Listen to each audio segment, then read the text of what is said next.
I don't think it's possible to actually love someone without being able to love yourself first. I literally don't believe that that's true. Love of yourself is a character thing. It has to deal with judgment. I love my choices. I love the people who I choose to include in my life. I might like my hair, I might like my skin, I might like things about me, but I couldn't do anything about that. So I'm not going to claim some big love for that thing. Am I loving my choices? And I call that loving yourself. Loving your decision-making, rational capabilities, your choices, your decision-making. Until you do that with yourself, you can't do that with another person. So you can't fully love them for a character until you can understand yourself as a character, as a person who is a judging entity. You can't love them as an individual. This dude did say, so on his website, he mentions one of his favorite books to recommend, The Owner's Manual for the Brain by Howard Pierce. Okay. And it's a reasonably good book. Like this person the author went out of his way to find a lot of relevant data about learning, about teaching, about how the brain works in general, and like curated whatever.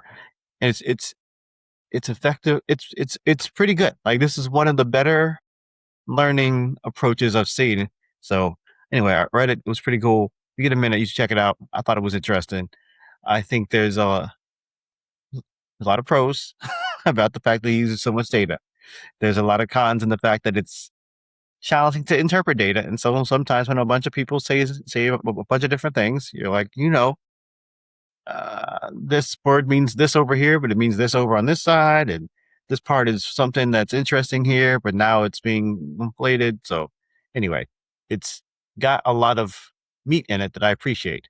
But yes, there are some details that I was like, now we're getting learning confused with memory, confused with intelligence. I'm like, all right, let's not do that. Let's be clearer about what we mean, and let's be really specific about when we say learning. This is what your brain is doing to reinforce this behavior, from the short-term stuff in your hippocampus to the long-term stuff in your cerebral cortex, and figure out like, this is how we could put things together. So you need to learn certain things. There are different learning strategies to increase your memory. There are ways to help with that. And then there are different actual ways to help figure out how to comprehend things, how to actively build a real mental model about what's going on. So you have context for everything that you learn, so you can put it in the right slot. So I thought that was cool. Oh, that's cool, man. I enjoy shit like that. At the same time, man, I'm thinking like, does this move the needle for me, right? I think there's a lot of good stuff out there that, for me, doesn't move the needle. Simply because I think sometimes overly technical people at best could only support an overarching narrative. That's how I look at it. Because the world is not changing because somebody wrote some hyper-technical things that everybody read and started to follow. That's not going to happen. And that's not how that works. You're right. no. Now, there could be great supporting pieces, but to me, that's what I mean about moving the needle, is that the idea has to get sold first before the supporting pieces become values to people. When I say the idea, I just mean like certain narratives. That's my focus. Because once it gets to me, it's like a lot of people who get into these technical arguments of, did C equal D, blah, blah. And it's like, wait a minute, did we make money? Okay, so we made money. All right, cool. So now I'll check out your little idea. I need to get the big thing first. I need the value add first. And then we'll go through the intricacies of the conversation. And I found as I get older, I have less and less patience for the little intricate arguments. Right. I mean, this is a book written for teachers. So it's really one of those things you have to take it with that grain of salt. Like, okay, a lot of these things are not relevant to me because I'm not going to apply this in my classroom. Don't care. Don't care about that. Don't care about that either. But anyway, I mentioned this because I've always looked for a learning guide that would at least give me some concept of like, what is your brain doing? How do you approach things? And if you want to actively go from knowing nothing to comprehending what you're actively seeing, and then actively remembering and recalling what you comprehended already, then I'm like, okay, that is a system I can follow. That is a mental model I can put the pieces together. So like, oh, I see where we're coming from. Excellent, great. And then in the rest of the book, it's like, these are strategies on how to do that. I'm like, cool.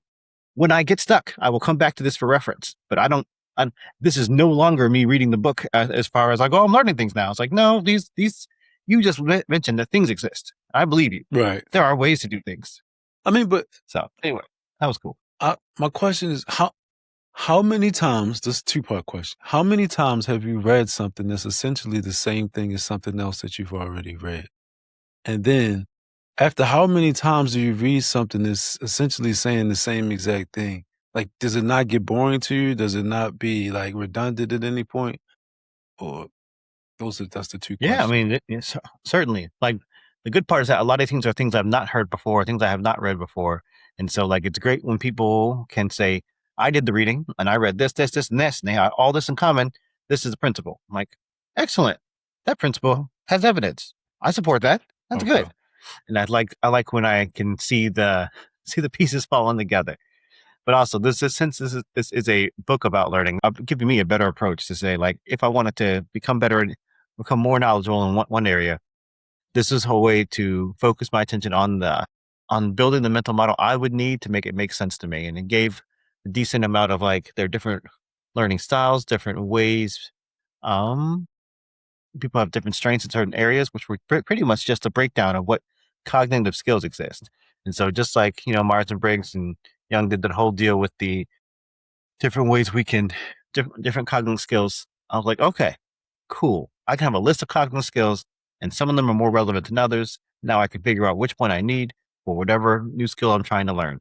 And say, all right, I want to learn that thing. These are certain strategies I can use to learn that thing. And great. That's a helpful thing to put all in one book, so I don't have to read 4 or 5 different studies and say like, how did this work out over here? How did it work out for that teacher? How did that work out in that culture? It's like, nope, the brain works this way. There are these kind of styles. There are these cognitive skills, and they apply to these kind of areas, whether it's your motor skills or your conceptual skills. You can find ways to do that, and you can find ways to maximize how fast you learn, how well you remember, and how quickly you recall these things. I'm like, okay, good. Okay. This was one book that was real close, had a lot of information in a very short amount of time that was very helpful for that. So anyway, had the guy come, I would have brought up the book. It would have been like, hey, you recommended this book. Usually recommendations are terrible. This was not that bad. It wasn't perfect because I'm not a teacher, but it was not that bad. This actually had usable information in it. Thank you, somebody. That's cool. I mean, yeah, it's because everybody has a book to recommend. Well, right? A lot of people. I love this one. Have you read this one random thing? I was like, maybe. It changed my life. Yes, but did it actually do something for other people? Or by change your life, do you mean you just really liked it one time? Because that's also, I mean, it's valid for you, but it's not like valid. Like, I don't care about that. It's like, I'm happy you were happy about it, but it doesn't mean I get to do anything differently with my life. My life is the same. Yeah. I mean, but that's also, so I'll flip it on the other side. If I say I read Atlas Shrugged and it changed my life or something like that, somebody else will be like, it was trash. You know? Right. I did not have that experience. Yeah. No, this is my story. I had my experience. It was great for me. Yeah. Yeah. I mean, I think it's cool. Like, I take in books. My damn Audible credits keep expiring. I need to catch up on it. But, I don't know, man. I think I'm in this cycle of, I like theory.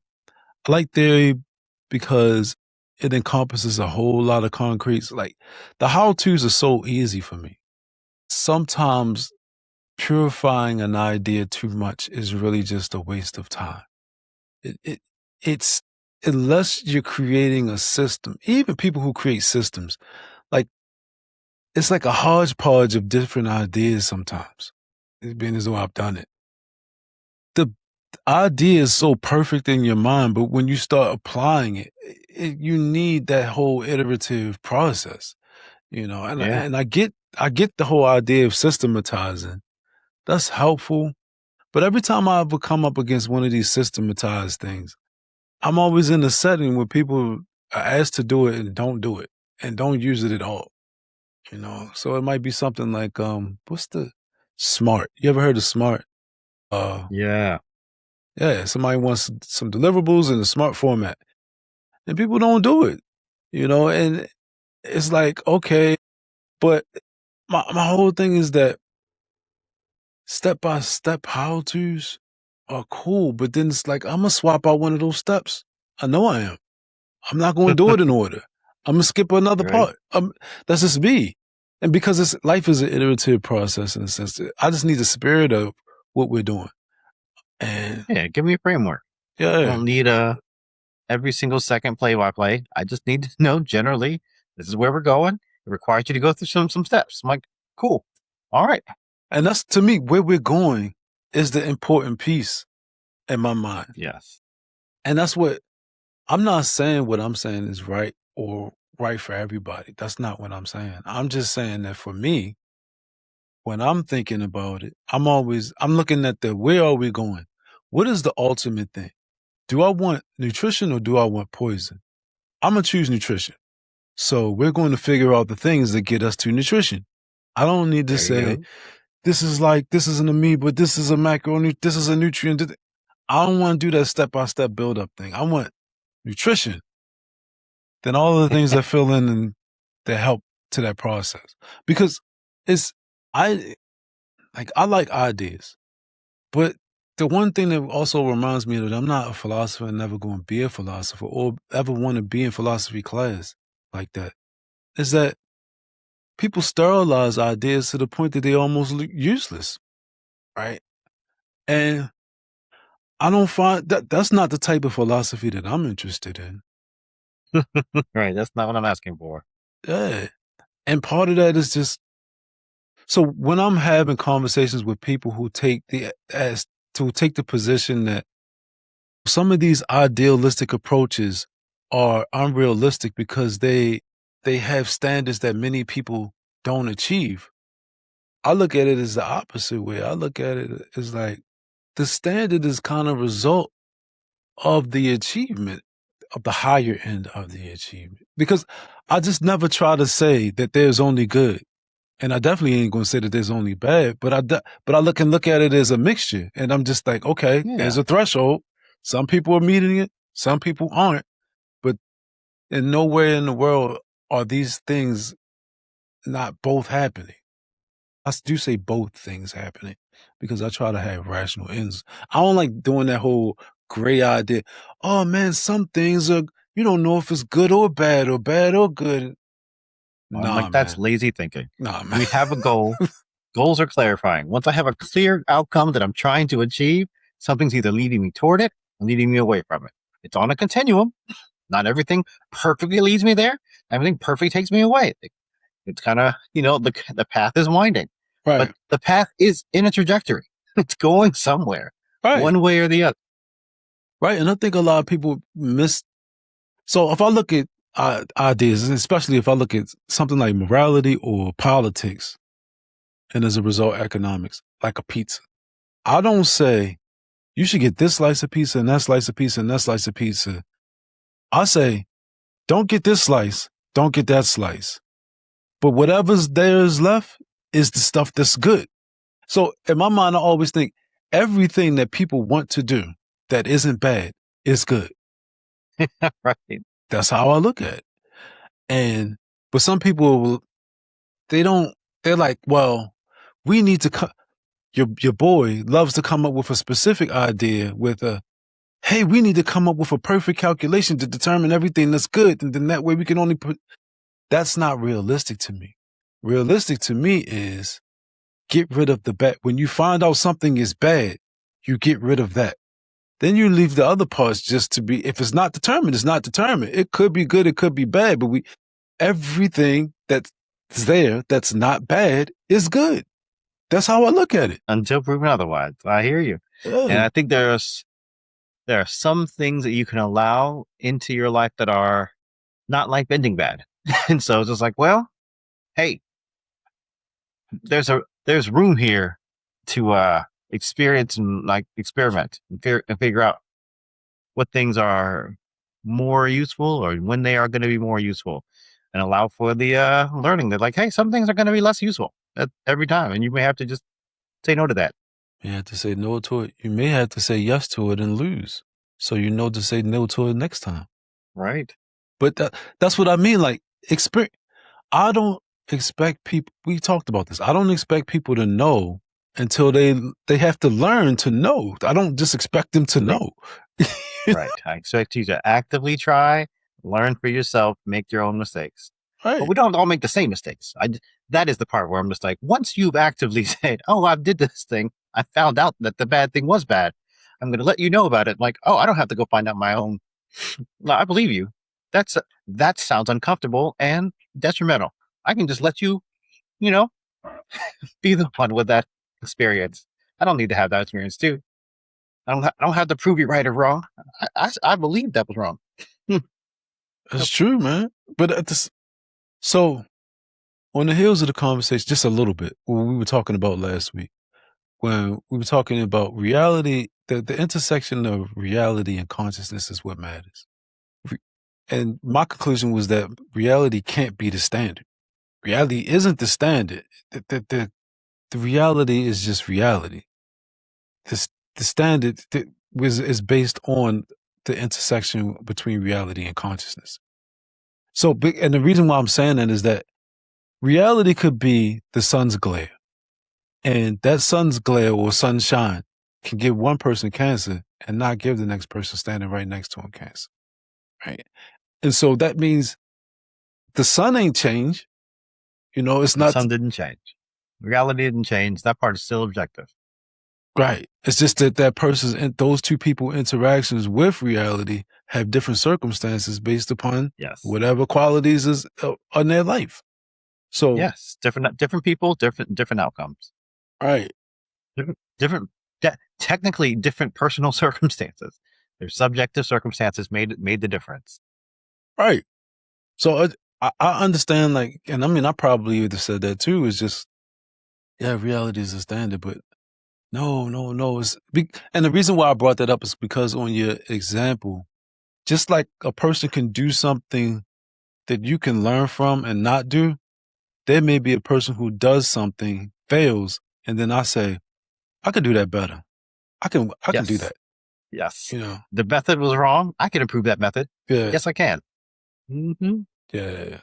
All I'm saying is reality is people's shared reality is the way we connect as human beings. Like, where reality hits our consciousness and hits your consciousness, and those experiences are comprehensible to both of us to be able to communicate, then I'm like, this is where it matters. This is the relevance here. Mm-hmm. And so I think that is the helpful part. When I say reality is the standard, I'm like, this is the objective callback I am going to say to everything. I want the thing that I could experience, the thing that you could experience, that we could communicate. I want that to be the thing that we are going to talk about. This is the boundary of our conversation. There are other things that exist. I haven't experienced all the world. I don't know all things that exist, but the things that I did experience, the things that you did experience that we could communicate on, we both could understand.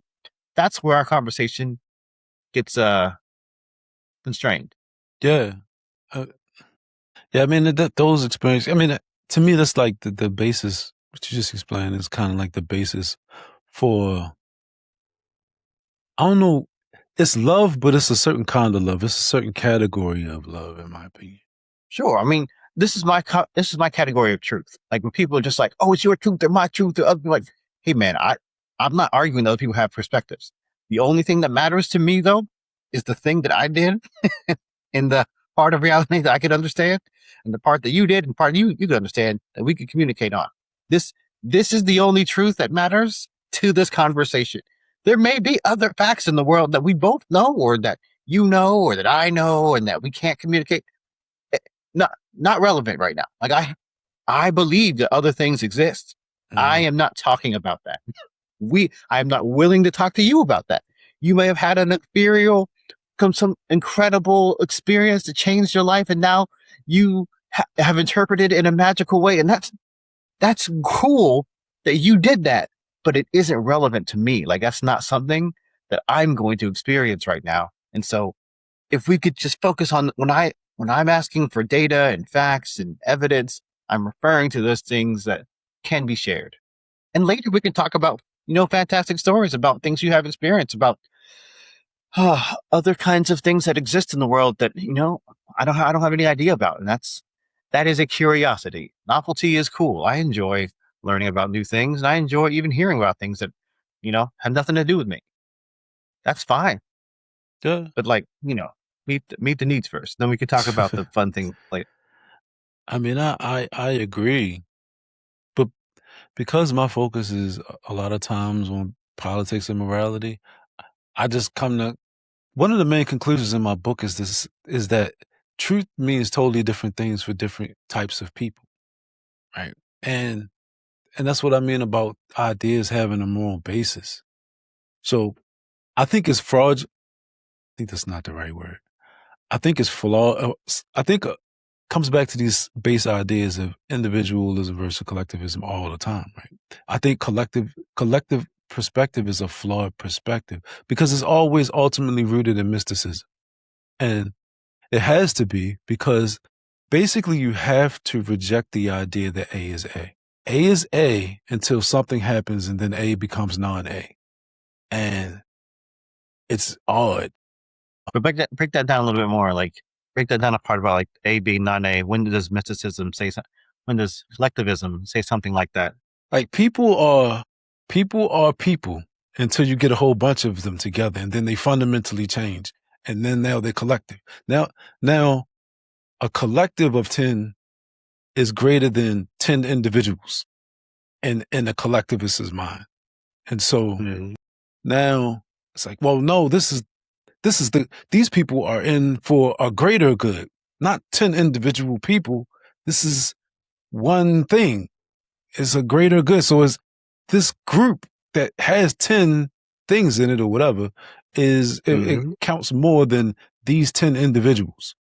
And it's so a person times 10 was different. Once you multiply, it wasn't 10A. It's now something else. 1C. It's a C, And C in some people's minds trump 10A or 10I.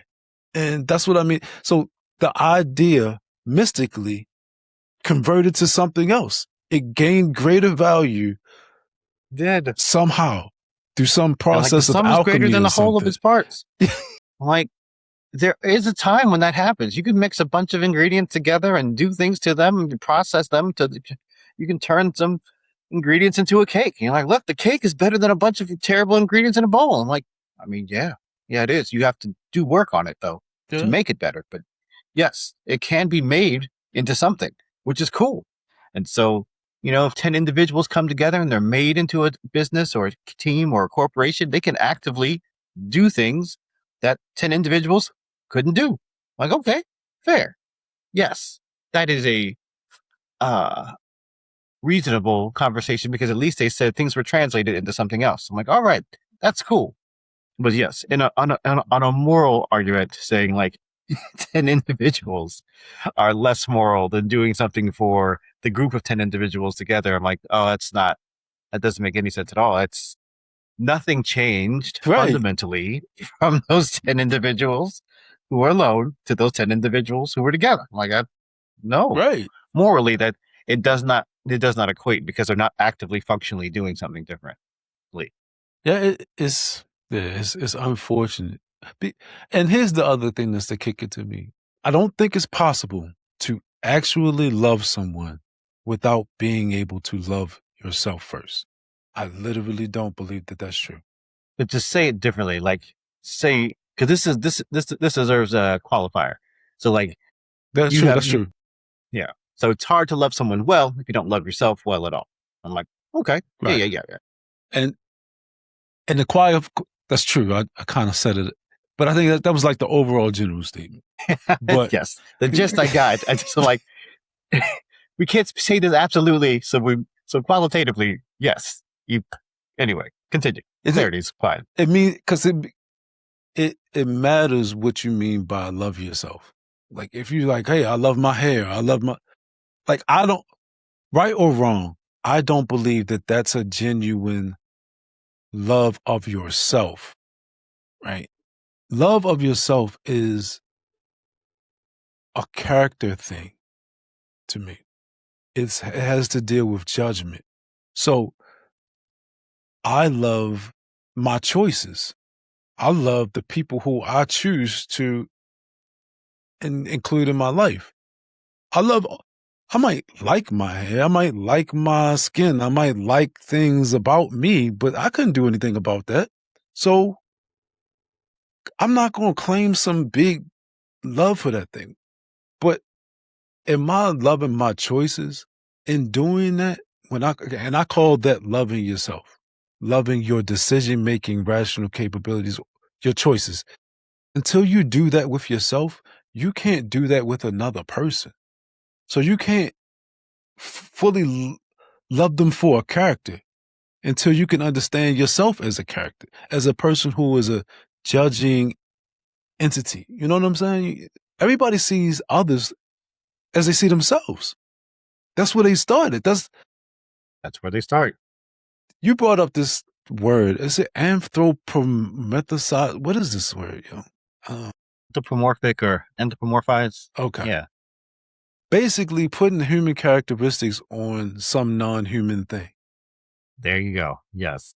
And what people tend to do is like but why are they doing that? Because they're experiencing the thing as they would experience it as themselves. Right? Yes. And so projection. Yeah, but we all do this, right? But it's not even just that we all start there though, Josh. I don't think that we ever leave the idea of projection. I just think that we elevate what we're projecting.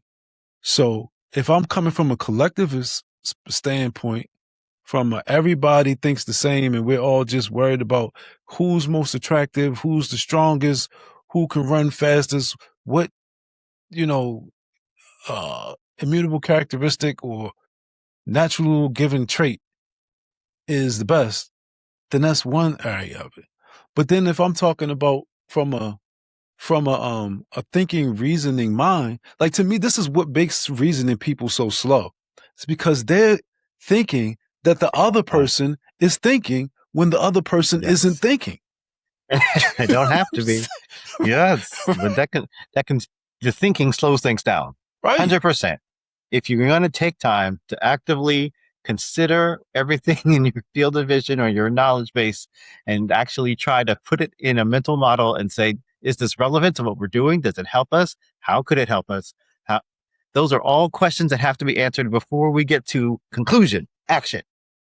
Right. Much, much different than just someone who's like, follow the crowd, do what's always been done, or just, operate based off of quote unquote instinct. I'm like, oh, there may be a time for that. I mean, people train their whole lives to do things and they don't have to reason it out like they did the first time. That's fair. That's cool. But when someone else is starting, they don't get to start with all that. I just follow my gut. I'm like, you didn't start with that. You had to start with, what are we even doing here? Let me make these mistakes so I can figure out what the boundaries are and then try to calibrate. Because I don't even know what to follow. I don't even know what the rules are yet. How could I possibly be good at this? Yeah, but there's a little bit of that projection in there too. Like there's some people who just gonna go. They just gonna go. And that is their approach to most things in life, and it doesn't kill them. I mean, not all. Well, if they're still here, it didn't kill them. But many of the people who did die. It didn't kill all of them, I guess. So the ones who are still here, yes. Oh, yeah, man. That's true. But no, I just think that that's an important part because I'm not. I swear I gotta write this stuff down someday. There's an expectation. Like if we're going to have societies, you gotta have basic expectations. Like whenever people are like, "Hey, we're going to have a society," you're having a basic expectation of people when you say that comment. Yes. What are those expectations? If people just go out and like, well, man, those expectations could be anything. No, they can't. They just literally can't be anything because you wouldn't if they too low, you're not gonna have no society at all. And if they too mediocre, it's going to be a lesser society than what we've known, or not. I'm gonna say what we know, Yes. or what we known Yeah, is what we capable experience. of having. So, and I also this kind of brings me around to the whole idea of I gotta stop. When I'm arguing, I'm always arguing from the perspective of principle and leadership. I gotta stop having conversations with people who are not interested on those levels because I think a lot of times people have a commonplace philosophy. Like they're like, most people have this experience, so this should be the target. Like, yo, that's an ideal, a 50% ideal? Is that's not. Then what about, see, if you have a 50% ideal, then people only want to people want to do 70% of the ideal pretty much always. Mm-hmm. So if you can get 100 on the test, people will be like, well, I got a 70 is okay. If you can get a It's close 50, enough. you'd be like, well, we can just go for 35. You know what I'm saying? Yes. Just this over here is just good enough. We just want to make it good enough. Don't have to be perfect. Don't have to be amazing. Don't even have to be my best. We can just make it good enough. Right. Exactly. I'm not interested in that part. But I have to remember that when I'm talking to people because I never wanted to come across like, yo, I don't think like you people or anything like that. I just have to remember like there are going to be people who irritate me, but I got to remember who the argument is for. And so I try to Right. reserve the argument for people who argue philosophy, even if I think that it's like low level philosophy, at least it's in the realm. At least they're talking about the terms that I'm talking about.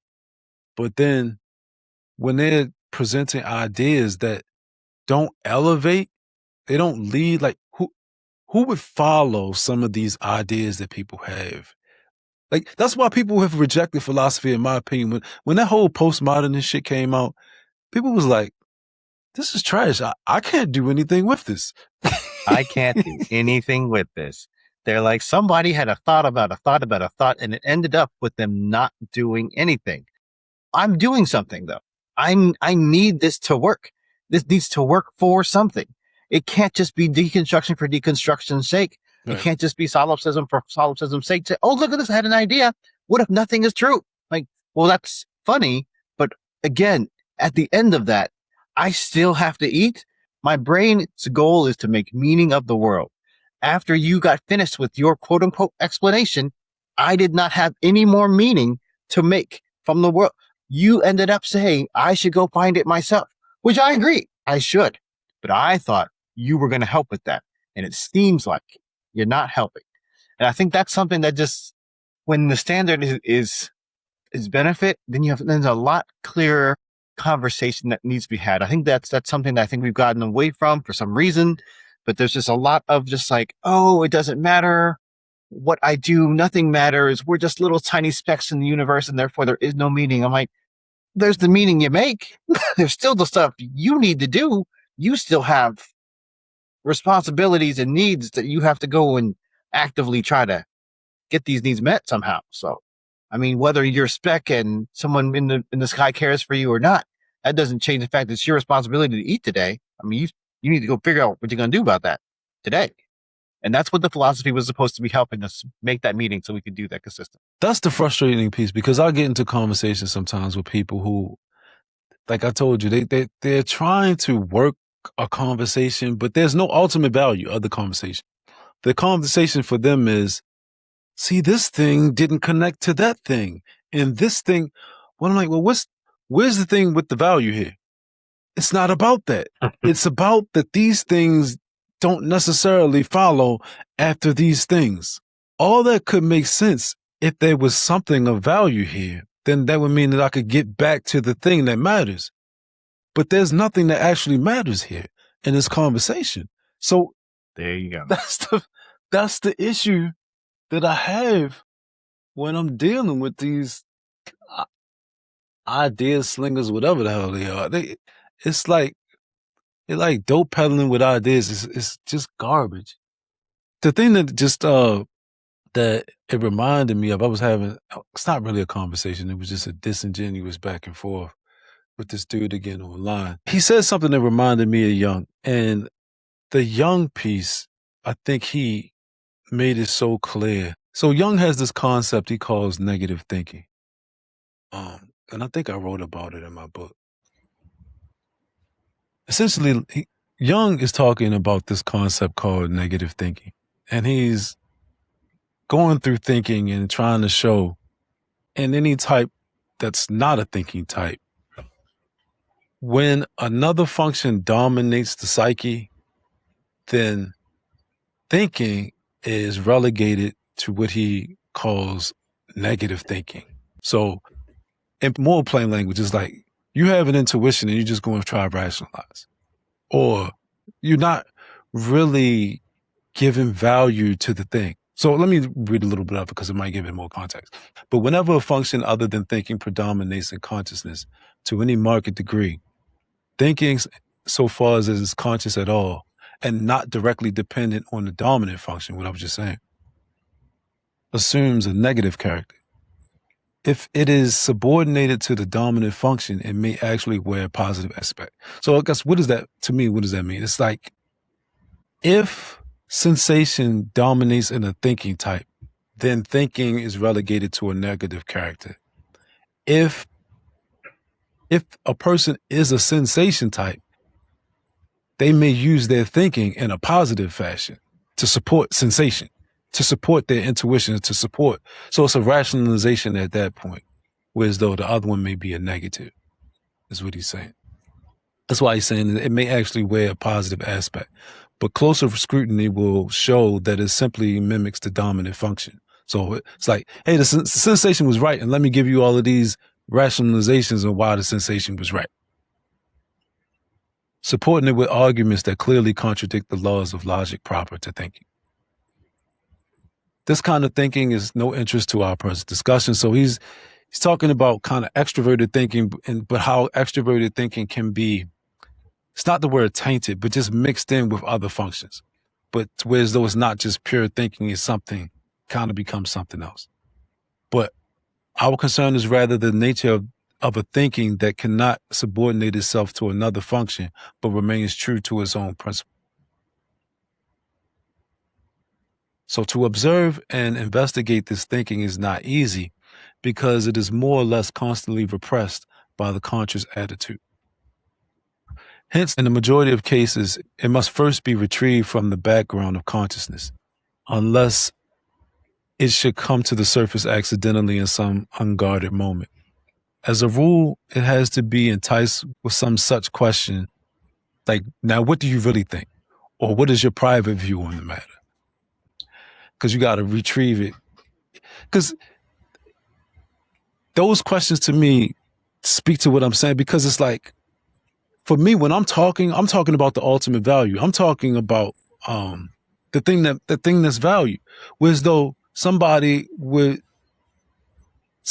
thinking this connectivity, thinking like there's no ultimate value. I'm just kind of giving you how things are laid out there. They're not. Then it's not something that's of significance. Like to me, I'm only really talking about the stuff that's of significance. He says that, or perhaps one may have to use a little cunning, framing the question something like this: what do you imagine then that I really think about it? I love that. That is hilarious. You're like, if someone's not going to answer you, ask them what they think you think. Right.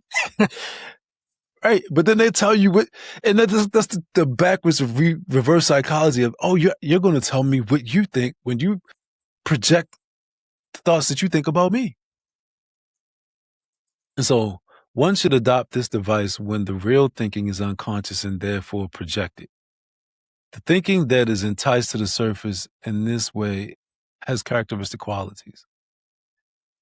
And it was these that I had in mind when I described it as negative. Its habitual mode is best expressed by the two words nothing but. Goethe personified this thinking in the figure of Mephistopheles. Above all, it shows a distinct tendency to trace the object of his judgment back to some banality or other, thus stripping it of any significance in its own right. This is why I brought this idea up when I was having this conversation, is that when we're talking about politics, it's not just politics. Any good or bad thing, the right thing versus the wrong thing, and then somebody chooses one of the things and said, well, you're just doing that thing because you want to have this binary idea of right and wrong. And it's like, what's important? Is the idea of criticizing a right and wrong binary more important than having an important and not important? But that's not the conversation that they want to have.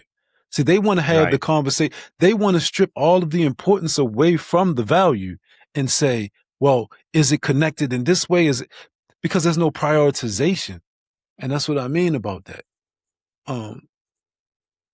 And so it's thus stripping any significance in its own right. The trick is to make it appear dependent on something quite commonplace. And that's what I mean. Whenever a conflict arises between two men over something apparently objective and impersonal, negative thinking mutters, cherchez la femme. Cherchez la femme is look at the woman, I think. So whenever somebody defends or advocates a cause, negative thinking never asks about its importance. So if somebody says individualism is moral and socialism is bad, they don't say, well, this one is good. They say, well, what does the person who wants individualism get out of it? And what does the person who wants socialism get out? So it's really a Ellsworth Tory argument. Exactly right. For him, it's like, man, I don't get anything out of it. I just like to have power. I just like to come up with dumb arguments that have people spin around the hamster wheel. I'm gonna have to pull it up because I gotta go to the Fountainhead speech. Yes. So the rest of you will smile and obey. Have you noticed that the imbecile always smiles? Man's first frown is the first touch of God on his forehead, the touch of thought. But we'll have neither God nor thought, only voting by smiles, automatic lovers all saying yes. Now, if you were a little more intelligent, like your ex-wife, for instance, you'd ask, what of us, the rulers? What of me, Ellsworth Monkton Toohey? And I'd say, yes, you're right. I'll achieve no more than you will. I'll have no purpose save to keep you contented. To lie, to flatter you, to praise you, to inflate your vanity, to make speeches about the people and the common good. Peter, my poor friend, I'm the most selfless man you've ever known. I have less independence than you, whom I just forced to sell your soul. You've used people at least for the sake of what you could get from them for yourself. I want nothing for myself. I use people for the sake of what I can do to them. It's my only function and satisfaction. I have no private purpose. I want power. I want my world of the future. Let all live for all. Let all sacrifice and none profit. Let all suffer and none enjoy. Let progress stop. Let all stagnate.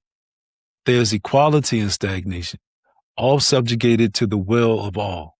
Universal slavery, without even the dignity of a master. Slavery to slavery, a great circle, and a total equality. The world of the future. And basically, he's talking about collectivism. Like, when I went back and listened to this, I was like, Fran be dropping bombs in her fiction that's really a philosophical paper written in narrative form, right? But essentially this is all about collectivism and what a collectivist approach boils down to. But how people like Ellsworth Toy, there's a difference between somebody who can't really tell the difference and who's not into philosophy and really just like, well, isn't this for the greater good? That's a different kind of person versus an Ellsworth Toy kind of person, because this is the worst of the worst. And they don't even know that they're the worst of the worst. I don't think that they know that they're the worst of the worst. They don't even care. That's not even their standard. They don't think in good and bad terms. Exactly. They just look at it as, am I getting what I want? Meaning, am I getting the power required to accomplish this goal or not? Right. And so it's hard for me to believe that the person that I'm talking to wants nothing. But then if I keep talking to them and it's a circular conversation and there's no goal, I start to think, wow, this person really wants nothing. It's perfectly fine for them to waste all of their time and take you along with them. And take you along with them. And so it blows my mind. And I had to pull myself back like, oh, you projected reason on that person. You projected your idea on that person. And that's what I meant about we all project. Yes. We definitely have a way we think about things, a certain perspective, and a certain desired outcome. So 100%. Yes, that is certainly the way we relate to the world is through that kind of projection. But I didn't really want to connect those two, but they did connect just for the simple fact that Jung explains the mechanism. Rand supplies the philosophical premise. I wouldn't even say she explains it. She gives it in the sense that you could agree, you could disagree, but I would say that I agree in the sense that that's what it boils down to. You know, that's the purpose. If I look at the actions from a purpose standpoint, well, the thing that you constantly get and results from your activity is your purpose. So there's an assumed purpose. Whereas though from a psychological standpoint, Jung doesn't really apply. He tries to abstain from applying philosophy and purpose, but you can see it in his stuff. He tries to give it like it's an unbiased opinion, but he'll be like, this is kind of crazy. You know? Those are kind of the people that I wouldn't say at war with, but you really don't engage with them. You shouldn't engage with them because they don't want anything of value. They're not an enemy or an adversary or an op or nothing. They're just, I don't even know what to call it. It's pawns in the game. Yes, but they're not even playing the same game in the sense of we're not even moving toward a similar goal. It's crazy. Yeah, man. I thought that we all wanted something. And I guess the want was power. That's what the perceived want was. The power to control others. Just to say stupid things and have other people consider them. Right. And I gotta stop getting caught on that myself. There's only two philosophical archetypes that I would want to engage with. Unfortunately, that is one of those. I don't know if I want to engage with it, but I guess I have to defeat it. That's how I feel about it. Because they keep presenting ideas into society. It's like they don't really back up their arguments. They don't really supply evidence to support their arguments. They just make these counter moves. They're just counter moves. But if you want to have like influence in society, in society and the way people think, you do have to engage with that in the sense that it's on the menu. The deconstructionists / postmodernists are on the menu. What's the Young Turks dude that kind of nonsense, you got to contend with it. Yeah. And then Hassan Piker. Yeah, Hassan Piker. But then on the other hand, and you got the other guys, it's another dude that does a show who's heavily leftist. It's not really so much philosophical with some people. It's just leftist politics, which is some exercise in philosophy, but some people are aware of it and some people aren't. But the other person I feel like I had to contend with is the brute. It's the brute. It's like the Trumps. You got to contend with the Trumps.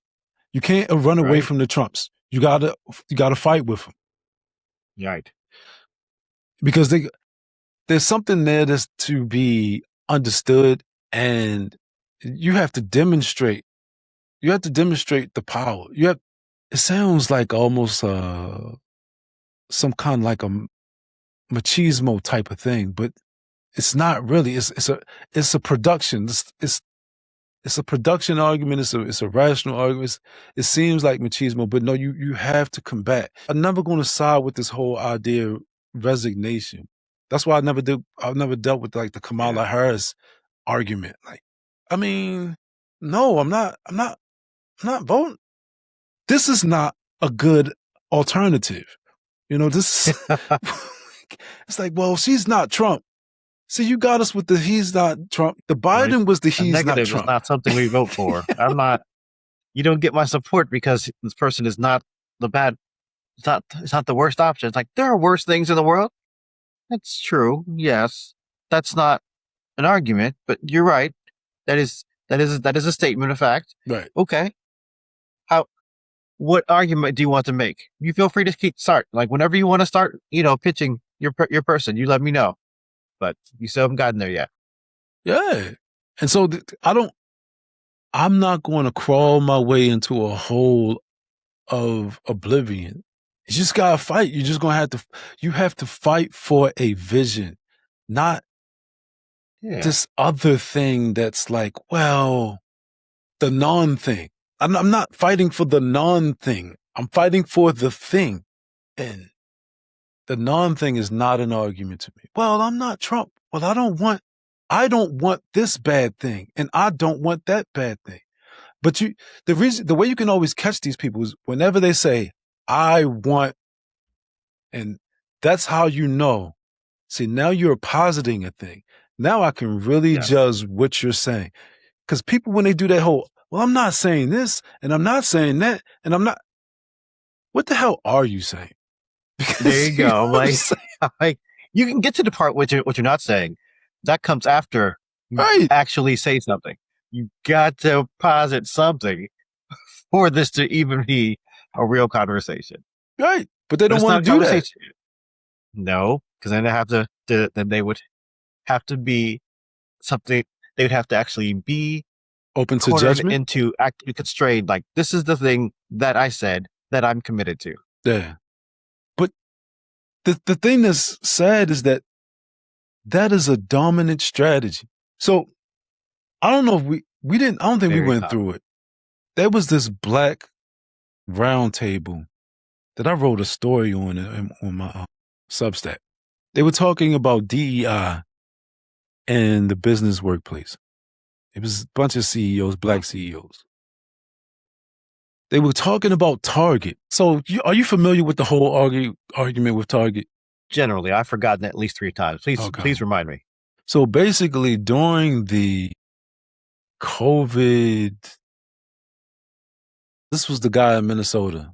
Can't breathe. Is that the guy? George Floyd? George Floyd. So at that point in time, they proposed some black initiatives. I think it was like maybe $1 billion. I don't know. It was a lot of money to some black initiatives. But there was like a phase of these initiatives that were supposed to roll out over like a 5-year period or something like that. And somehow when Trump got reelected, he was more or less pushing against all of the DEI that private companies were pushing. And then Target was like, well, I'm saying, Trump is out here, so we can't give y'all that $1 billion or whatever, however much money that was.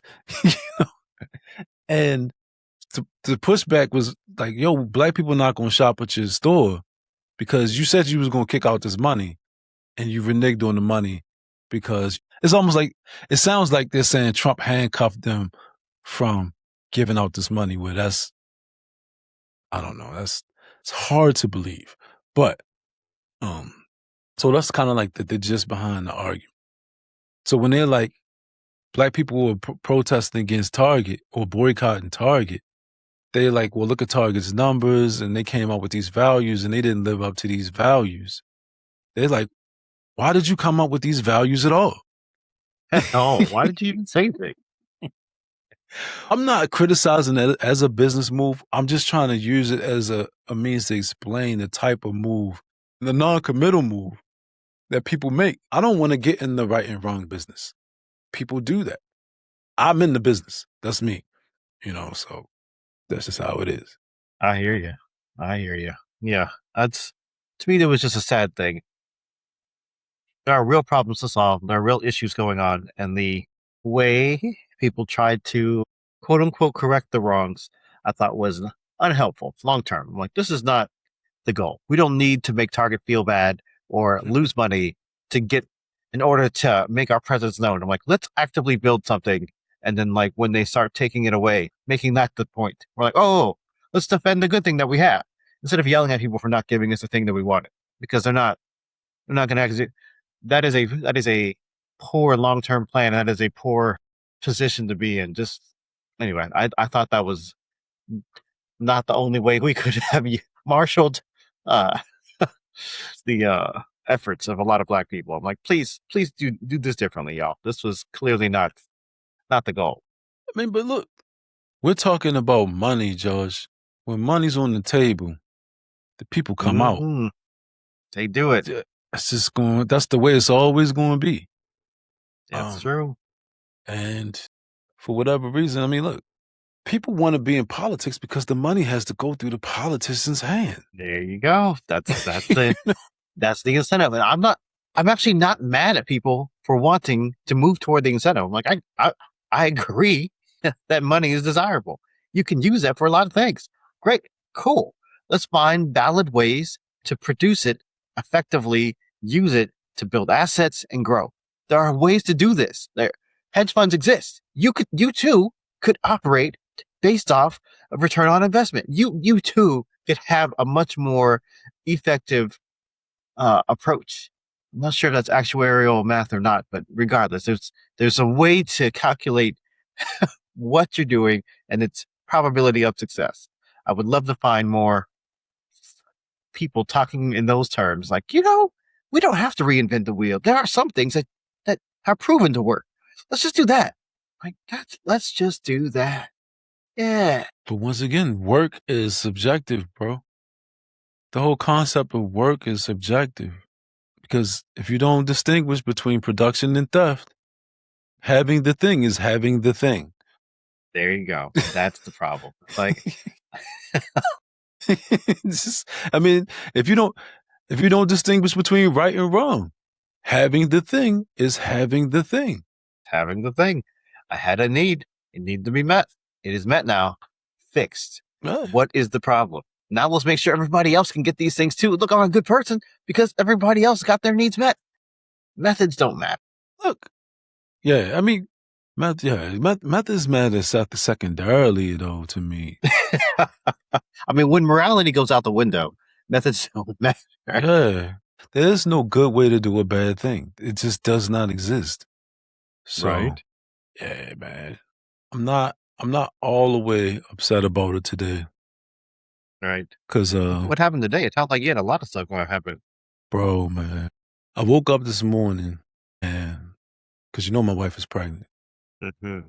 She's like, yo, she was bleeding, man. Mm.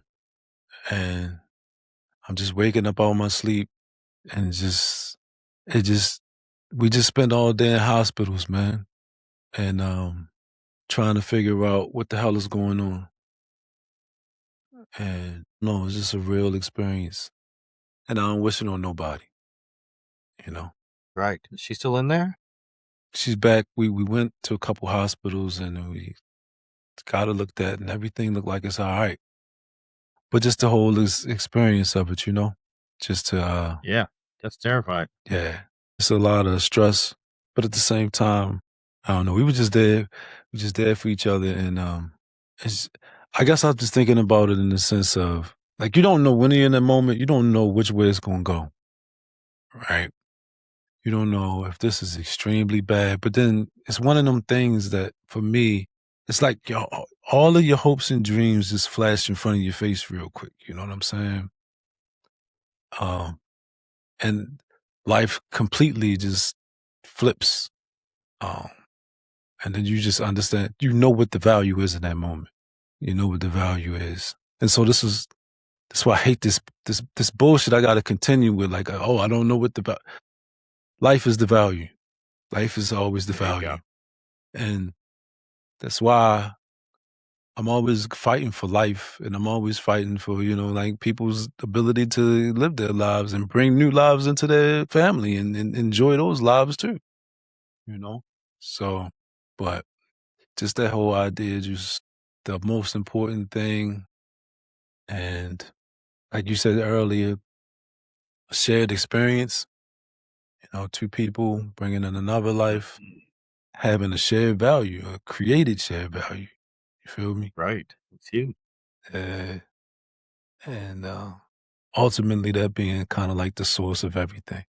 So, but fortunately, it was good news. It just makes me feel like, damn, man, for the people who had the bad part, the bad news, like I can imagine. Like I catch myself sometimes when something happens, I will envision that whole pathway and try to empathize with that pathway or sympathize with that pathway. And because it gives me a greater perspective on things and a greater appreciation for things. Yes, that is the part. It just really puts everything in context. As you said, life is a value. So you know what it's like to not have it or not have a high quality one and say like, oh, suffering exists, like not just pain, but significant mental and emotional suffering for long periods of time. That is possible. And some people do that. And some people live through that. Some people even work through that. And, I carry that burden over and over every day and they still make something good out of it. Right. Like make a higher quality life out of it, even in spite of those terrible portions. And like thinking about how people have navigated that in the past and what kind of character it would take to do that consistently and do it well it's mind blowing to me. Yeah. And that's the ideal. Like, where's the life is the value? That's the ideal. So I don't want to hear about, I don't like sad stories. So when I went to go see Odyssey, yeah, thank you. I want the person to overcome in the end. Yes. That's what I want. I'm not interested in these stories of, well, someone who didn't do as well kind of had a okay outcome. Get that shit out of here. Right? Well, you could tell me any story in the world, and this is what you came up with? Well, this is true to life. Of course it is. I'm living this life. You don't need to tell me about it. Right, man. Yeah. So, but those are the things that I'm trying to think, like, what inspires, like inspiration. What is the opposite of that? When there's an ideal that one can aspire to and look up to and feel an appreciation for, what does the other side have that's an equal value to that? I don't think they have that. Or maybe to make yourself completely nothing. Maybe it's Ellsworth Toy. We're doing. There you go. I don't think there is a comparable opposite, but there are multiple inferior substitutes that people pursue. And I could say I think it's sad, but it is something that is how people navigate. Instead of reaching for the highest in man, sometimes they reach for the thing that makes them the most emotionally moved or the most pitiable or the most sad. And they're just like, I feel strongly. It's an intensity of an emotion.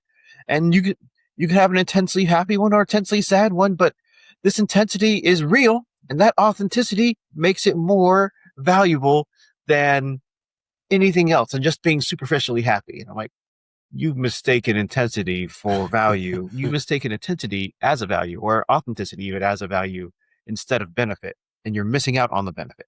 And I think that is the part that you are separating, meaning like you're conflating the intensity of the emotion as far as you having an experience with being the same as you being better as a person. You're not better as a person. You're just having more experiences. But you could be having better experiences that are moving you to doing the right things, to building a virtue so that you could have more agency than you had yesterday. Yeah, man. Which matters to me. I mean, this is me projecting. This is my value. Yeah. I don't want anybody to be compared. Like, they don't agree with that. Obviously, Right. obviously they don't agree. Like, my point is that this is my point. I agree. So immediately when you say that, I reflected back to the conversation we had with Dr. Stoller. We were talking about children, and then you said something like, well, to get them to be more independent. And he was like, well, that's your thing, you know? And so now I don't think that he was trying to make the argument that that was a bad thing. I think he's just making the argument that that's the thing that you think is the value. But he abstained from the value. It's one of those weird things. It's like, yeah, I'm going to give somebody that something to help them, but I'm going to abstain from that part. Maybe I have more questions about it, just to understand where you're coming from. But I'm sure he has a meaningful point to say, like, there are things that I want for the kid that the kid himself has to choose. And if they don't choose it, then it doesn't matter how badly I want it. So there are real constraints on, like, how do you make the kid do this? There is no making kids they do things. Right. There's only providing opportunities, providing insight, advice, and facilitating what they choose. But you can't live their lives for them. And I'm like, that is a real point to be made. And I'm like, okay, that's helpful to say and be clear about. Now that we've established the fact that you can't live their lives, what is your responsibility as a parent or a person who wants to help? What options exist to facilitate their choices? I mean, one comes to mind for me: never let your kid quit, no matter what they choose. I mean, of course, if they're doing something that they chose, it's something that was already okay with you that you allowed them to do. So it's already within the realm of a possibility. But it may not be something that you wanted them to do. But if they decided to do it, you can't quit. You're going to have to finish it. That to me is one of those things where some people will be like, well, the kid wants to quit. That's their choice. No, that's not the character that I'm trying to instill in my child. There you go. So that's not, and when we go through this exercise, they'll be more cautious about the things that they engage with, because this will stick. Yeah, because then they'll say, damn, I'm going to have to do this whole thing. If I choose this thing, I'm going to have to go the whole way. The whole way. Good times, bad times, I'm going to have to do the whole process. No matter how I feel about it.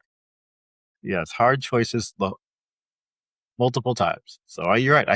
Anyway, I like that, because at least you get to start off at the front and say up front, this is the kind of character that I value, that I want to see both in myself and that I model, and that I'm going to then hold my kid to, so they also get to build up this resilience and to build up that perseverance, because it's important to be able to have that context early and not have to try to wait till the things are actively, like, you don't want to be in crisis mode trying to build the virtue to get you through crisis mode. That's the thing, because you're building, and I just did an interview last week about this. You're building capacity. That's what people don't understand. We talked about this. We talked about this either last week or the week before. You're building capacity. And what's the dude's, Hormozy, his wife, Layla Hormozy? Yeah. She was good on this topic. Yeah. She was saying that competence or confidence is something that you gain the second time that you do something. Something she said. She said something along those lines. Nice. And this is what I mean about trying and failing and trying and trying and trying again and trying again. There's so much to be learned by repetition. There's so much to be learned from failing. There's so much comfort that you get from a familiarity with the situation. It's iterative. Instead of thinking like, oh, I'm gonna try this thing once and hopefully I'll win the lotto every single time. I'm gonna hit a home run every single time. It just doesn't work like that. It don't work like that. The confidence thing starts to build. Because confidence is a self-confidence. You're building yourself. See, there's an idea of the self that's there that you can achieve. You can persevere and achieve things. So you are more apt to try things because you've got history of achieving things. You try to achieve things again. And then it just becomes this rolling ball. It's a novel concept. It's also a virtuous cycle. That is the beautiful part where you get this positive reinforcement of all you're doing is building you closer to be who you want to be and get you closer to where you want to go. The more effort you put into it, the closer you are. It's worthwhile effort. Yeah, absolutely. But here's the thing, and I want to bring it full circle, the whole conversation. That's a methodology, a tactic. But the whole idea of wanting to be that's the one-stop shop. When I say full circle, I'm bringing it back to the whole idea of here's how you do this. Here's the strategic way how you think this, that, and the other, and go from this point to that point, and that's all the technicalities of it. Whereas though the idea, the whole decision to want better, to want achievement, to want the good thing, that's a philosophical orientation thing. I don't need the steps yet.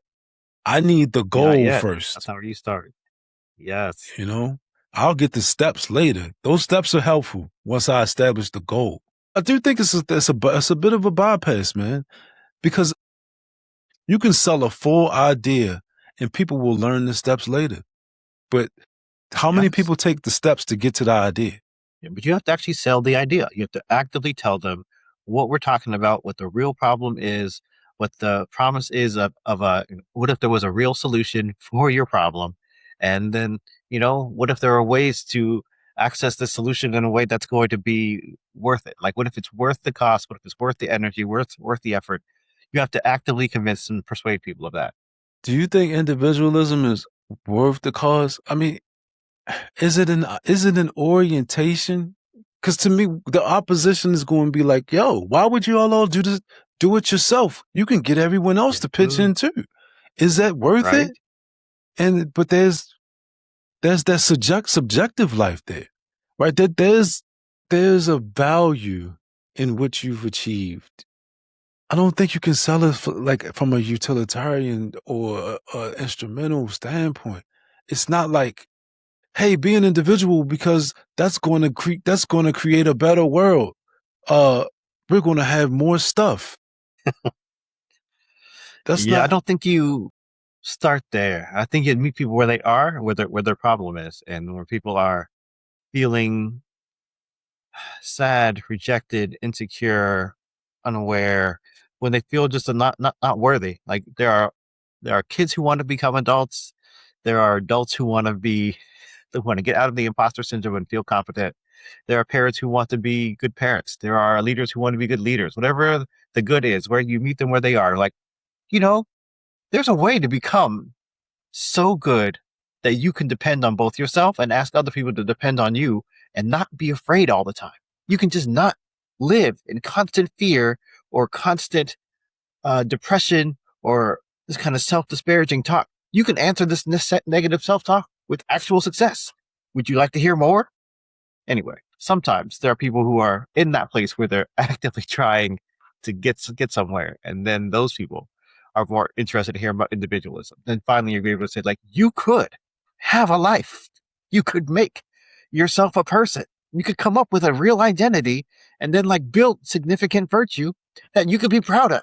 Every day, you could just be building more good things to make yourself feel better and have a better experience. Because we're really just trying to have a better quality of life. And that the life we experience is a life we work for. And I think that is something that isn't stressed enough. They're like, oh, there's so many things that are out of my control. I'm like, there are. you're mostly not in control of most of the world, 100%. But you are in control of you for the small choices you get every day. Why don't you use these choices to move yourself in like toward a person that you can be proud of? I agree with that. My first instinct is that we're skipping some steps here. Yes, we are.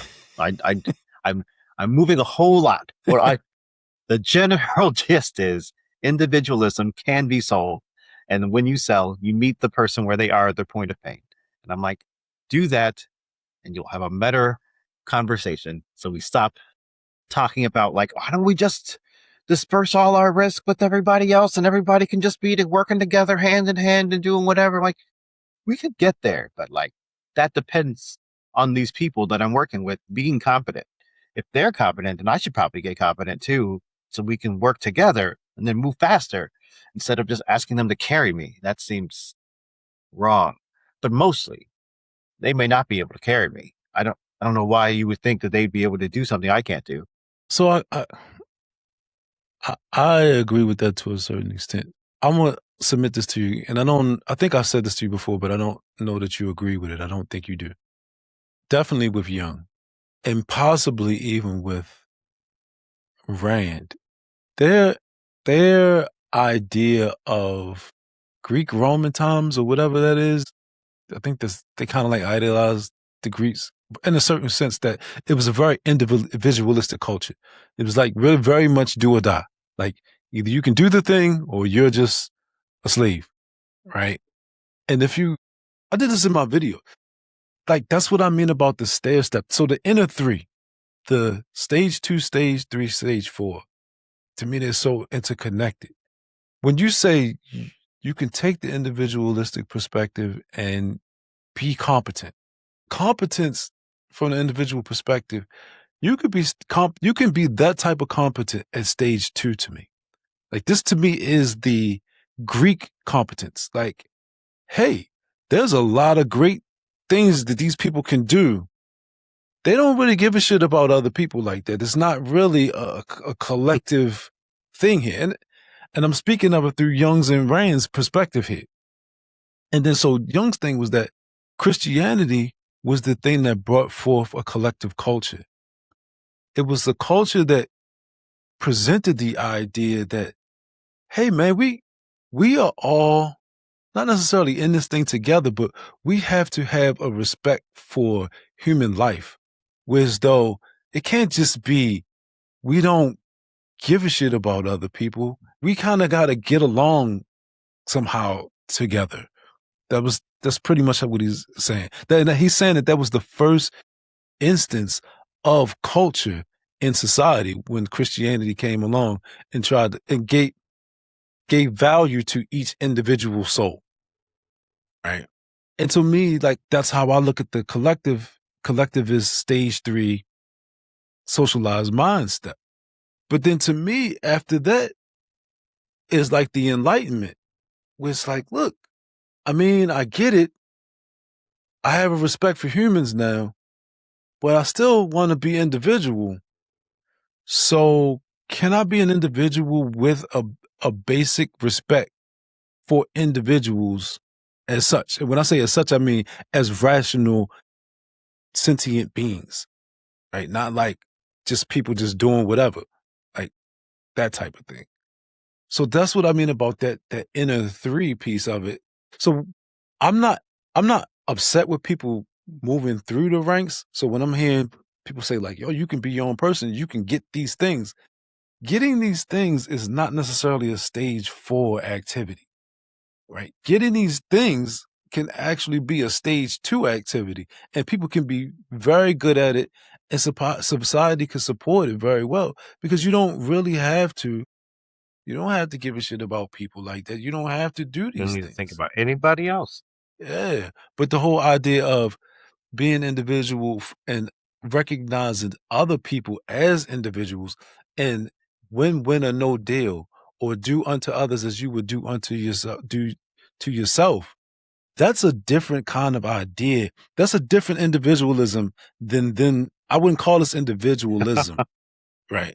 We just call it a lesser form. Like it's a very self-absorbed, narcissistic, dysfunctional way of living. Like it gets you to a certain step where you're like, you could probably live hand to mouth for a while, but eventually you'll come across a problem that's bigger than you or a person that's bigger than you. And then all of a sudden you're going to need to get out of your head a little bit more to say like, oh, other people exist. And I either need help or I need to make sure this person doesn't take what I have from me. And I hear you, right? But see, when I'm using the term like individualism and collectivism, I'm using them in a philosophical sense. Like to me, an irrational perspective hasn't risen to the level to even use the words individualism or collectivism yet. It could be individualistic as like me characterizing something, but it's not like here's a philosophy for the world. It's not a full ideal that someone is presenting to you. When I'm saying individualism, I'm saying like, no, here's an idea. Here's a philosophical idea that you can actually put that in your system and use it. That's what I mean by that. You can't do that with a stage 2. It's not, I wouldn't call it individualism because it's not really. But that's not the individualism you're referring to. You're talking about a comprehensive philosophy. And I'm like, oh, you're not there at 2. No. I hate the word narcissism. People overuse it bad, but it's at that point. Yeah. It's at that point. I mean, in a philosophical or psychological sense, this is the time to be like, there is a dysfunction that exists in the world. It's like, all right, you could be at stage 2 and be dysfunctional, and you could probably still live. People do that. Yeah. That has happened. Yes, absolutely. I mean, and it may not even be a bad thing to me. So this is kind of like when I get to this whole thing about the spirit of people. Like everybody doesn't have to have a fully worked out philosophical worldview to be a good person in general. You know, that just some people have, and it's not to say that they would be perfect. Nobody's perfect at doing it. But the point of it is that the fully fleshed out idea, 100%, is really valueless. It's really the essence. The essence, because the essence is life. Direction matters. Yeah, the essence is life. It's not. The idea is going to sit in a petri dish in a classroom. That's why, to me, a lot of people have these ideas that are useless because they don't understand that it's really the essence of it. That's the main point. There's the whole thing about type. Like there's no person that uses TE only all the time. That's an extroverted thinking type. Right. This is not work. Exactly. It's not how that works. Right. That's the whole point of it being a type. It has other elements within it, but it leads with this. That's its typical orientation. And that's the essence of that person. It's the type. The type is the essence. But that's just that state, that 3-stage thing, that going from here to there. That's the crux of the story that I like to focus on, because I'm not begrudging these people at stage 2. I don't even begrudge the people at stage 3. But to me, I don't want to hear about your philosophies. I don't begrudge anybody at any stage. I just want people to know that different stages exist and that growth is possible. Right. And progress is possible. When people are like, oh, you think you're better than me? No, I think people are more advanced than you at certain points. And I think we should all acknowledge the fact that being more advanced is better than being less advanced. And if you don't, or at least acknowledge that more advancement exists, like, hey, oh, look, that person is farther along the path than I am. Let's stop pretending that we're the same. We're the same in value, but we're not the same person. They're clearly farther along. And some people don't like that because, I mean, some people reject that idea altogether because it's like, oh, that sounds condescending. You're saying this person's better than me at something. I'm like, I am saying they're better at you at something. Yeah. They're better than me at something. Yeah. Because like, that is what a strength is. That's why we call it a strength. Yeah. It's because they are better at it. Yeah. But that conversation is rarely going to go right because people don't like that. By the time you're having that conversation, you're just showing at that point, you're just like, this is the gap between us. Okay. We're going to agree to disagree and move on, because unless they're interested in changing everything they believe, this is not really a time to, get to some level of learning. Anyway, most people don't show up to most conversations. Certainly not two debates with the idea of, I'm looking to be proven wrong and I want to learn something today. Let's bring out my notebook and take some notes. They're not usually doing that. No, not at all, man. Yeah. I guess on somewhat of a ending note, thoroughly enjoyed Odyssey. Thoroughly. Nice. Yeah. Okay. Yeah. Cool. If somebody's been starving for something and you gave them a cracker, it's not a cracker.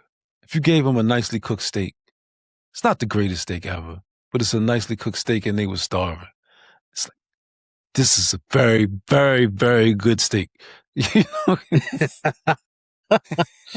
I like that. Okay, good. You saw the positive thing. You saw him actively achieve the goal. You saw him actively, bring it all home. But that's and made things better.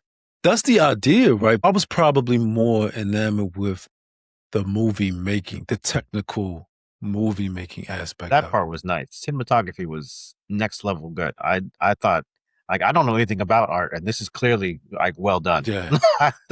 This is probably the best visual representation of this that that maybe has ever existed.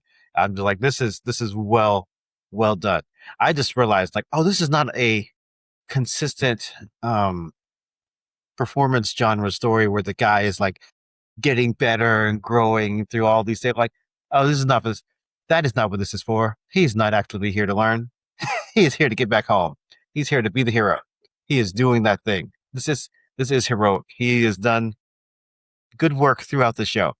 This is not a story that was written to teach people to, like, how to be Odysseus. This is not that story. I'm like, okay, well, that is different then. Okay.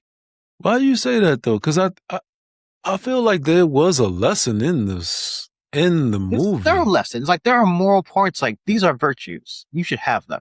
Virtues are good. Odysseus has virtues. The people he's with don't have them, and they're gonna die. But Odysseus, he has the virtues, so therefore he's gonna live. I'm like, all right, that's a lesson. Virtues exist. You should have them. Like, okay, how?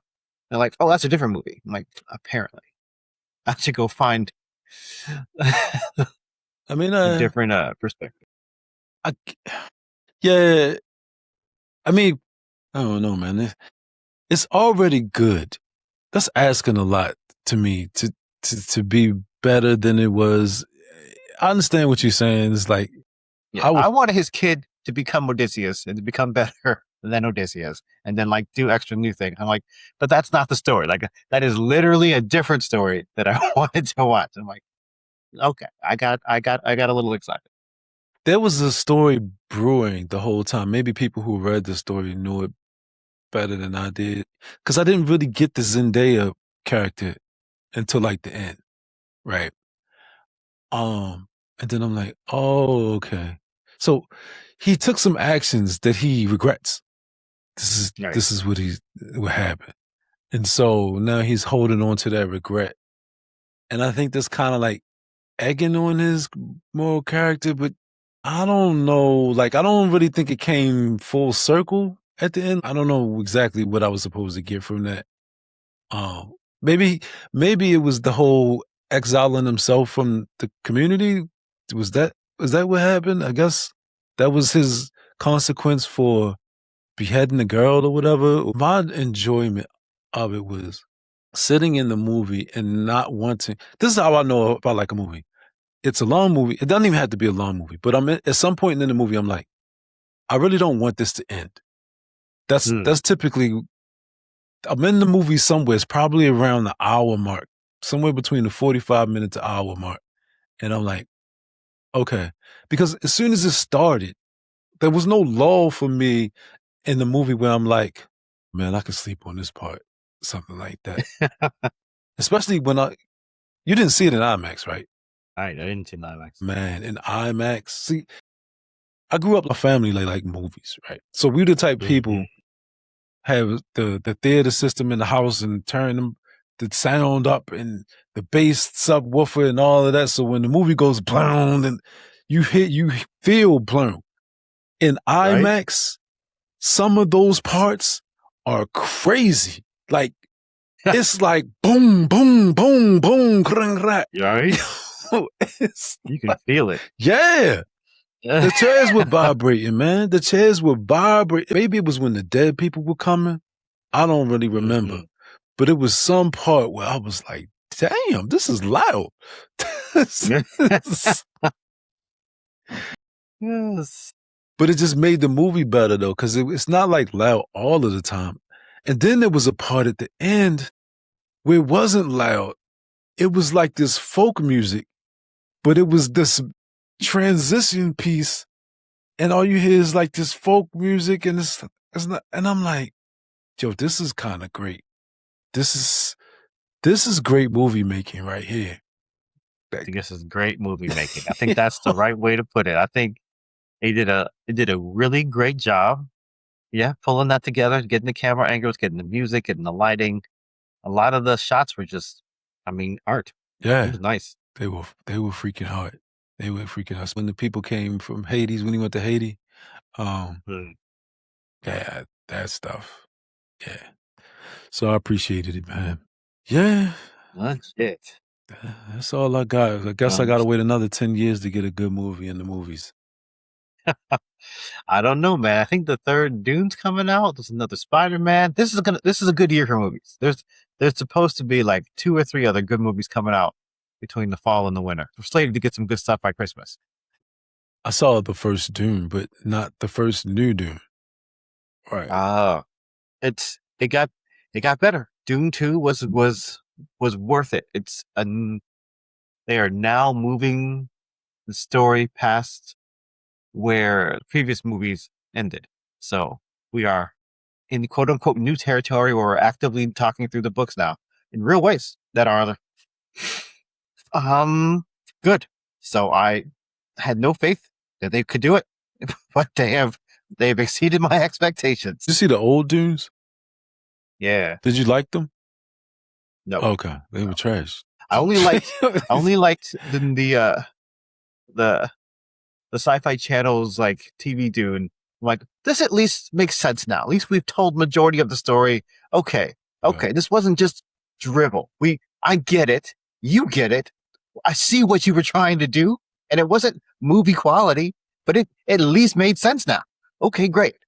Whereas now, like I didn't love Dune 1 because they weren't doing that. They were like, we're kind of fumbling our way through. I'm like, why fumble? It's written down. But Dune 2, they're like, we're actually going to do that now. We're actually going to tell the story in the book. I'm like, oh, well, all right. Well, never mind. I got concerned because you wasted my time for 3 hours for no fucking reason with Dune 1. But all right, Dune 2, like, make it up last time. We're gonna tell the story. So I'm like, all right. So anyway, Dune 3 comes out. It's by that time, feel free to check out some of either read the books or watch some of the the newer Dune, and you might be able to appreciate it now because maybe it's moving in the better direction. I don't know. Okay. We'll see. Yeah, the old Dunes turned me off from the new Dunes. I wasn't interested in seeing the new Dunes because I said I watched the old Dunes. That was trash. It was trash. You're not wrong. It was like, this was really poorly done. The effects were bad. The dialogue was terrible. The acting was ridiculous. Like, what are we doing here? Why are we? I didn't even know what the movie was about. Dune was equivalent to like a Hellraiser to me. Like, this is when I was a kid. What is his name? Pinhead was a thing.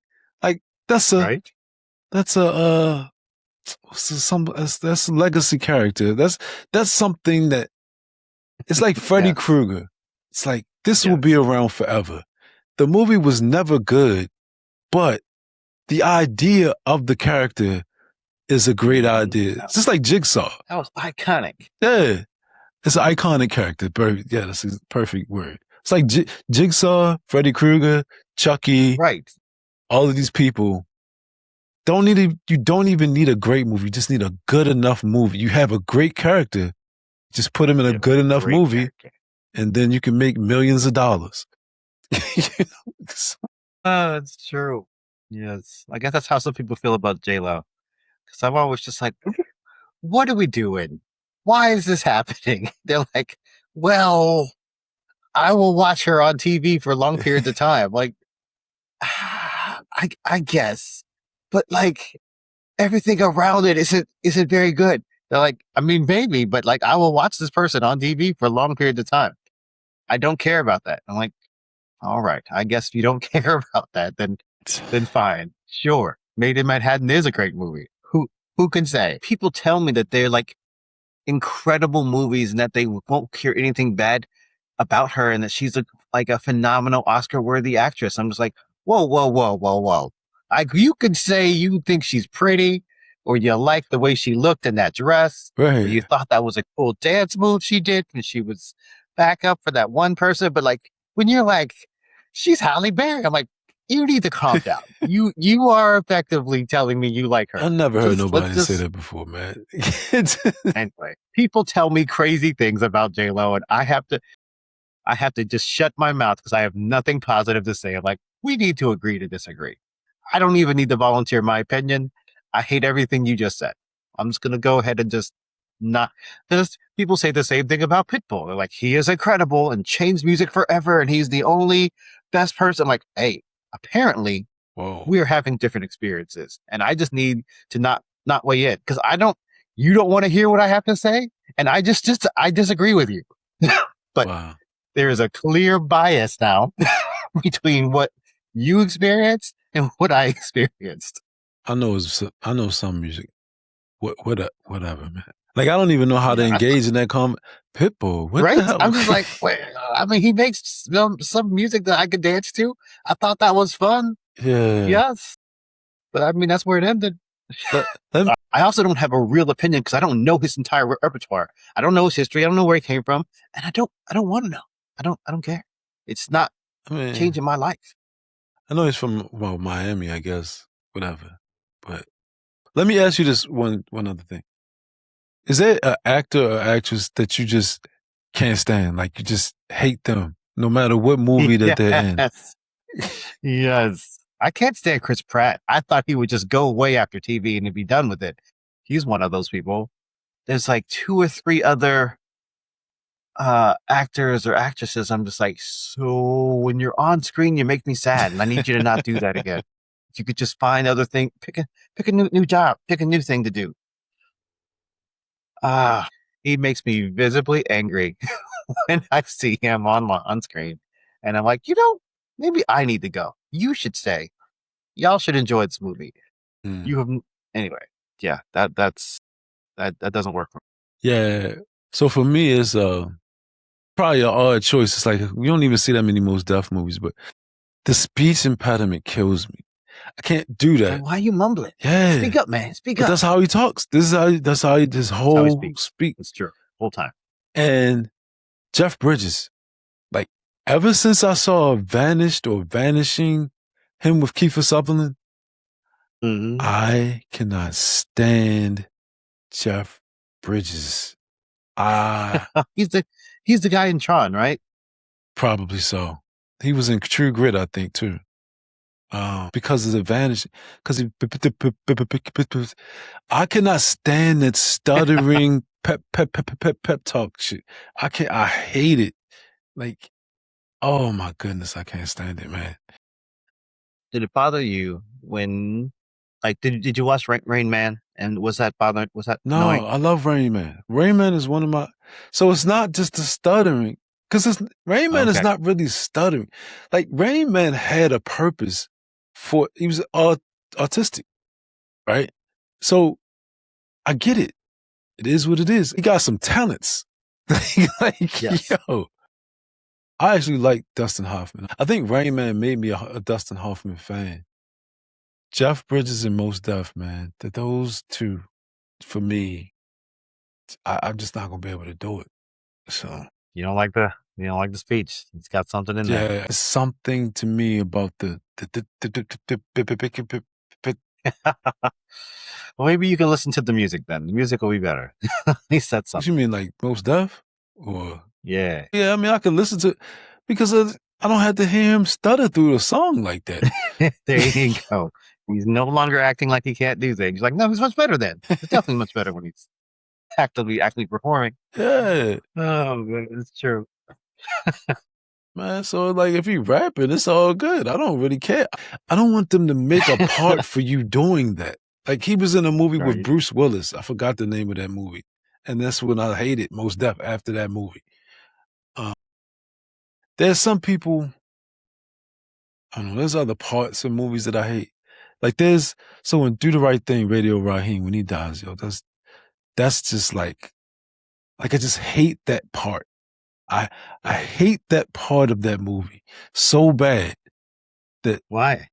because he didn't have to die. Like there you go. Because it was unnecessary. This is just terrible for no reason. Why? Yeah, man. Senseless violence, actual destruction.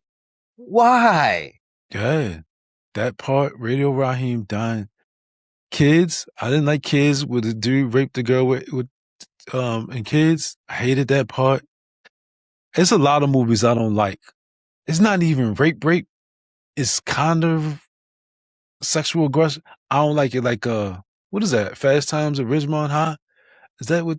It was like in the in the dugout. I don't like that part.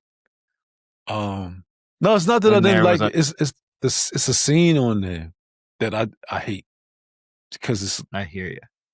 Like it's similar to the whole. Similar to the thing. Forcing yourself on people. You're like, oh, hard pass. Yeah, it's something about that. It irks me too much. I don't like it, yo. And it's played out many times in many movies. I don't know why. Maybe I don't know if they're trying to make a point or if they think that this is cool or they think that it's normal. I hate the rape shit. Like I am not, right. I might even be to the point where I might find myself doing something if I found out somebody did that and maybe like, oh damn, I didn't mean to do that to that person type thing. Right? It's like it makes you lose control, kind of like this is not acceptable in any frame. Nah, man. I can't stand it. And I don't like when I hear about it. I don't like when I hear about people putting stuff in people's drinks and be waking up the next day. I don't like it on gay shit. I don't like it on straight. I just don't like it. I don't like it. Don't play it. Oh, yo. I don't respect not allowing people to have their own decision. And then once it's over, like it's a stain. You really can't get rid of it. You know what I'm saying? And the whole weird shit about the Puffy video, I don't know if you watched that, the 50 Cent Puffy joint, when one of the Danity Kane Aubrey, she said somebody sent her a video 25 years later, like, yeah, they did it to you too. And she was like, she had no idea, like 25 years later. I don't know if it's true. I don't play it. I don't have no play. Not a fan. Nope. Yeah. Which is a good thing to hate. I mean, that's fair. That's what others like, there are evil things in the world. When I see that, visceral reaction. Nope. All the way out. Yeah, so it's all the way bad for me. So, yeah. Yeah, man. Hope you get to recuperate. Hope the lady's all right. Hope everything keeps, working out. Man. So happy to know y'all made it through the day. Maybe tomorrow's got to get better. Yeah, man. And hopefully, man, the day was a rough day. Yeah. Sounds like it. Yeah, man. Appreciate it. Yeah, man. We keep praying for y'all. Hope we all right. All right. Thanks, man. Peace.